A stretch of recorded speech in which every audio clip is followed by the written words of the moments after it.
In the fading days of Rome's early republic, when the hills were bare and the Senate's voice was still rising, there lived a man whose name the records never kept. He had no wealth, no noble blood, nor any sword to his side. His back bore the strain of labor, and his hands bore calluses from stone and soil.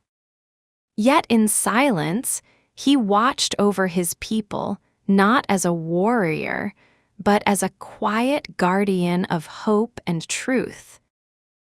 His village rested on the edge of Latium, near the forests where wolves still howled and roads were rough tracks through dust. Merchants often passed by, telling tales of power and politics in Rome.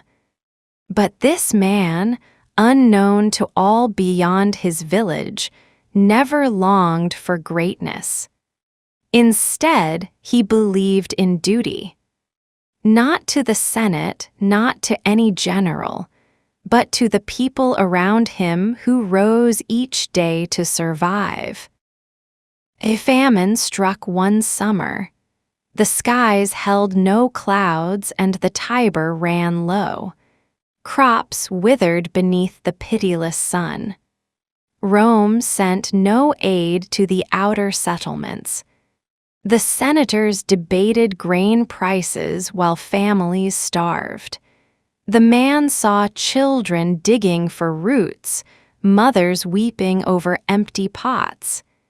He had no store of grain, but he had strength and ideas, both overlooked in desperate times. With quiet resolve, he gathered the old, the sick, the weak. He taught them to trap small game, to dig wells, to create earthen ovens that held heat better. He organized foraging groups and bartered tools from passing traders. He rebuilt a broken aqueduct with stones gathered from the hills. All this he did without title or reward. He simply acted as though service was breath. A local Roman tax collector once came through and mocked the village's crude survival methods. "Why waste time with peasants?" he laughed. "Rome remembers only heroes with swords and gold." But the man kept building, kept planting. He gave no answer, for words were not his armor, only deeds. And slowly his village began to thrive again while others crumbled. Winter followed, and with it, raids from the northern tribes. The villages nearby fell in silence. But this man had already built earth walls, trained young men to defend with spears made of wood and fire-hardened tips.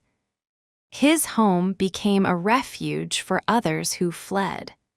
By his effort, over 100 lives were saved, though his own name was never recorded among Rome's protectors.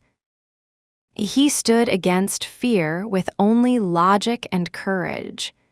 He planned escape tunnels and smoke signals to warn of threats.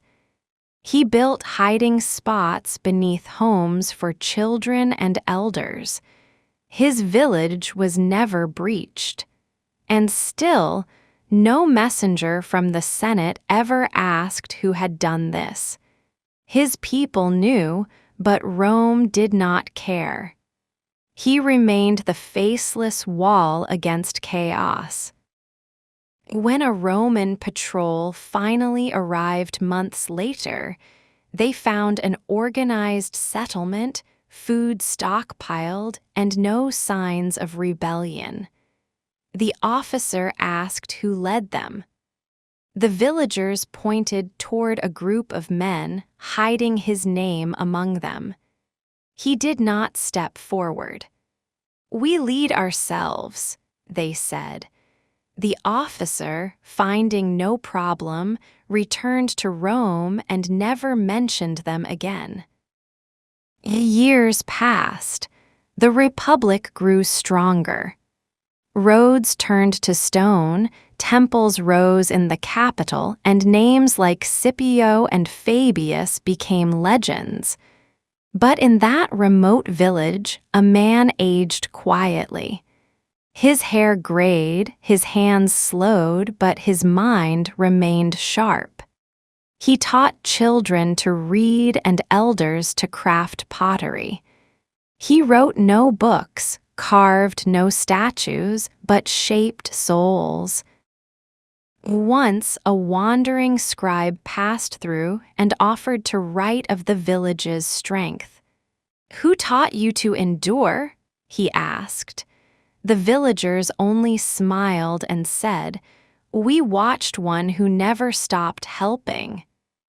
The scribe left puzzled, with no hero's name to record, so he wrote nothing. History requires names, faces, drama. This man gave none of those things. On the day he died, the village did not wail. Instead, they gathered and worked the fields harder than ever. They rebuilt his home into a school. They taught their children not of emperors or senators, but of the quiet power of unseen hands. His grave was unmarked as he wished. "Let the work live," he once said, "not the worker." And so it did. Centuries later, Rome fell. Barbarians tore down the temples. Fire devoured scrolls that spoke of Caesar and Augustus. But in one corner of the fallen empire, a small village endured. Its stone walls held firm, its aqueduct still flowed. No army could conquer what was built from within. The legacy of a nameless man stood when marble crumbled. The scholars who study Rome rarely speak of such places. They hunt for coins, inscriptions, and battles.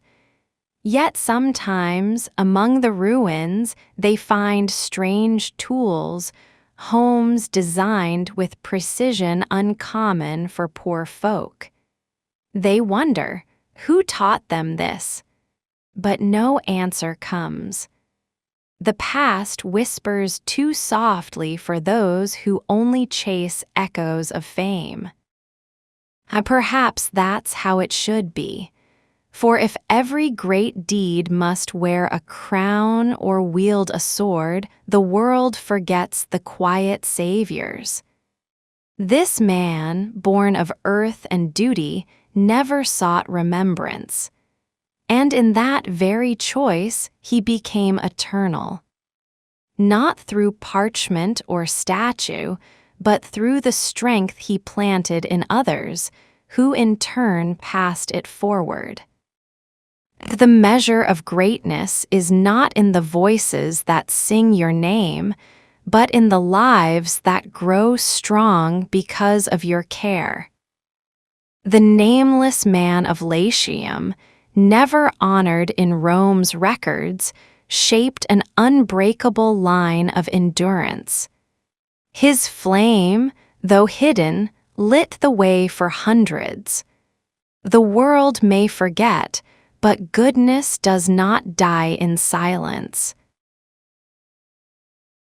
So when you walk through ruins and see a stone laid with purpose, think of him. When you hear no name but feel the calm of order amidst ruin, remember his kind. He was no general, no senator, no emperor. Yet he was the spine of survival. And though time lost his name, it could never erase his mark. For in the dust of history, he still stands.